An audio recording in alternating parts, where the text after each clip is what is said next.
आनंद दिघेसाहेब यांचे कट्टर समर्थक आणि आनंद दिघेसाहेब यांच्या सोबत काम केलेले त्यांच्याच तालमीमध्ये तयार झालेले ठाण्याचे खासदार राजन विचारे मुख्यमंत्री एकनाथ शिंदे हे भारतीय जनता पक्षासोबत जाऊन हात मिळवणी केली। मात्र तत्कालीन आनंद दिघेसाहेब यांचे राहिलेले कट्टर समर्थक आणि मुख्यमंत्री एकनाथ शिंदे यांचे मित्र यांनी निष्ठा दाखवत ठाण्याचा बालेकिल्ला आजही ते लढवत आहेत। आणि ठाण्याच्या बालेकिल्ल्यातून आता महत्त्वाची बातमी येते। मुख्यमंत्री एकनाथ शिंदे यांच्या ठाण्या बालेकिल्ल्यातूनच धक्कादायक बातमी शिंदेगडासाठी येते।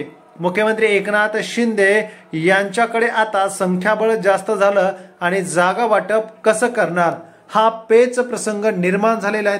तो म्हणजेच अजितदादा पवार यांना सोबत घेतल्यामुळे राष्ट्रवादी काँग्रेस सोबत आपण लढलो, त्यांच्या विरोधात गेलो आणि उद्धव ठाकरे त्यांच्या सोबत गेल्यामुळे आपण पक्ष सोडतोय आणि उद्धव ठाकरे यांची साथ सोडतोय असे सांगणारेच आता तोंडावर पडल्यामुळे अजितदादांना सोबत घेतल्यामुळे अडचण निर्माण झालेली आहे।